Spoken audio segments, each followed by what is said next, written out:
BSc final year.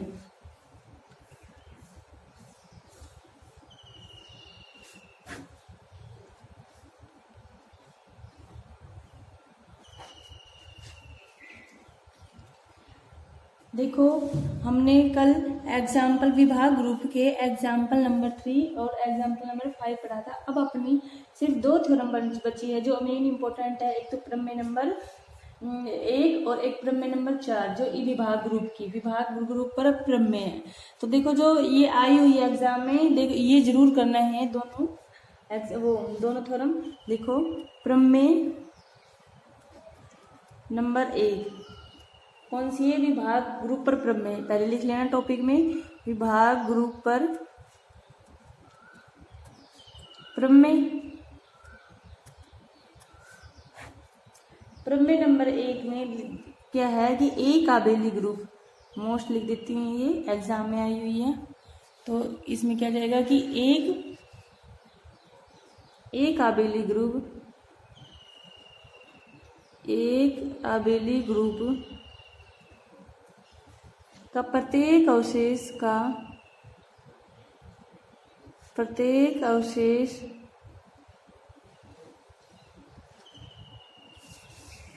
अवशेष वर्ग, मतलब इसको क्या बोलते हैं? खंड। प्रत्येक खंड ग्रुप आबेली ग्रुप होता है। आबेली ग्रुप होता है, परंतु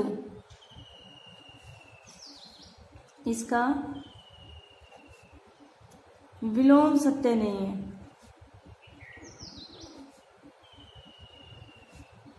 परंतु इसका क्या है? विलोम सत्य नहीं है। अब विलोम सत्य नहीं है, इसमें क्या है कि आबेली ग्रुप, जैसे कोई भी आबेली ग्रुप ले लीजिए, उसके खंड यानी उसको भाग कर दे तो वो आबेली ग्रुप होगा।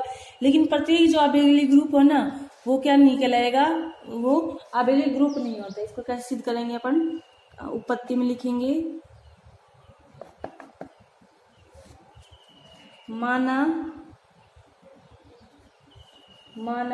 जी एक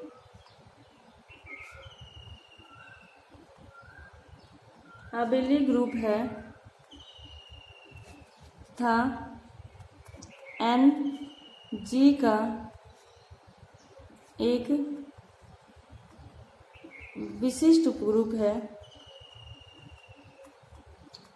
ये तो दिया हुआ है, हम सिद्ध करेंगे। अब हम सिद्ध करेंगे क्या करेंगे कि आबेली ग्रुप की क्वेश्चन ग्रुप या आबेली ग्रुप क्या सिद्ध करेंगे कि जी अपॉन एन, यानी कि इसका प्रत्येक विशिष्ट ग्रुप क्या है? एक क्रम विनिमय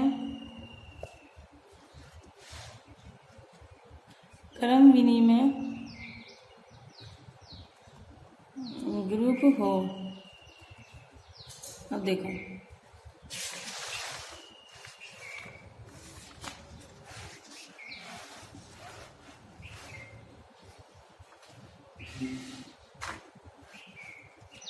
सबसे पहले लेंगे अपन माना n a comma n b, कोई दो अवयव ले लिए, किसमें? Belongs to G upon N में, क्योंकि विभाग उपग्रुप में जो भी आता है एन नीचे आता है, उसके ग्रुप में लेते हैं एन, ए और बी जी में और एन नॉर्मल सब ग्रुप में। तो और ए अब लिख देंगे इसमें ए बी बिलोंग्स टू जी। अब एन ए एन बी क्या है?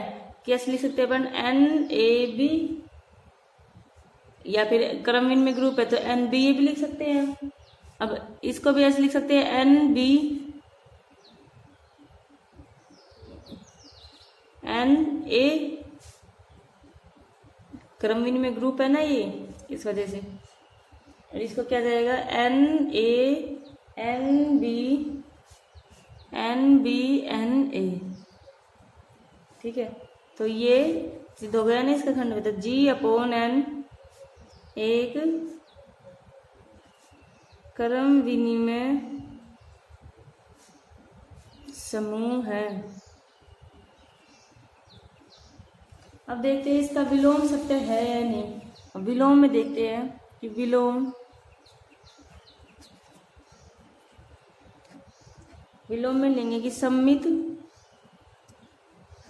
ग्रुप एक अक्रम विनिमय ग्रुप है। सम्मित ग्रुप क्या ले लेंगे अपन, एक अक्रम विनिमय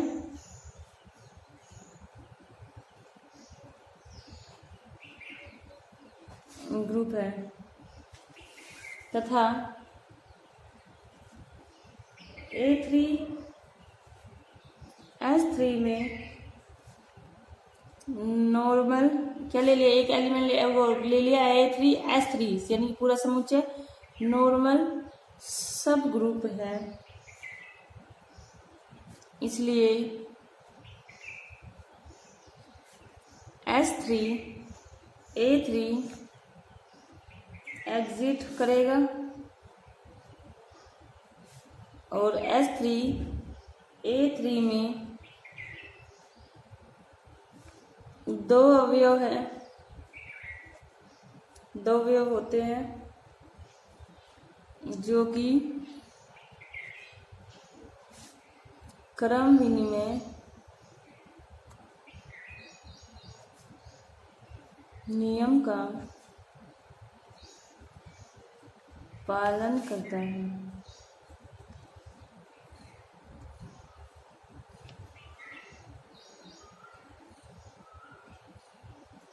जबकि S3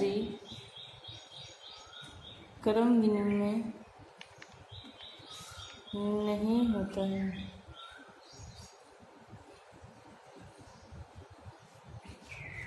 ठीक है, ये तो अपनी कौन सी प्रमेय हो गई, प्रमेय नंबर 1, उस जो हमेशा हर बार आई है, एक साल छोड़ के एक साल आती है। ये देखो प्रमेय नंबर कौन सी है, कौन सी है ये, 4, प्रमेय नंबर 4,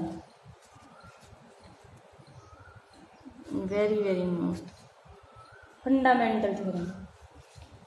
देखो इसको क्या बोलते हैं, समाकारिता की, आ जाए समाकारिता की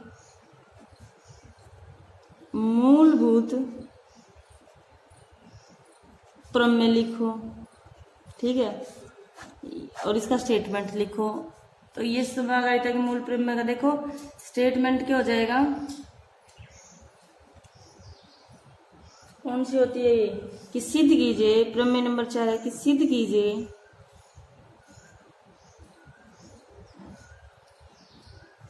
कि किसी समूह G का प्रत्येक समाकृतिक प्रतिबिंब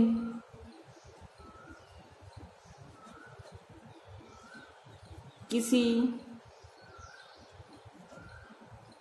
अवशेष वर्ग, किसी अवशेष वर्ग समूह के तुल्यकारी होता है, समूह के तुल्यकारी होता है। देखो सिद्ध कीजिए कि किसी समूह G का, कोई भी समूह G का प्रत्येक समाकृतिक यानी कि प्रतिबिंब होता है किसी अवशेष वर्ग खंड के समूह के तुल्यकारी होते हैं, यानी कि आइसोमॉर्फिज्म निकालना है। अगर ये ऐसे भी ऐसे समय करते हैं मूलभूत, या ये स्टेटमेंट दे दिया कौन सी प्रमेय है, समाकारिता। और देखो इसका एक और स्टेटमेंट है, क्या है, कि सिद्ध कीजिए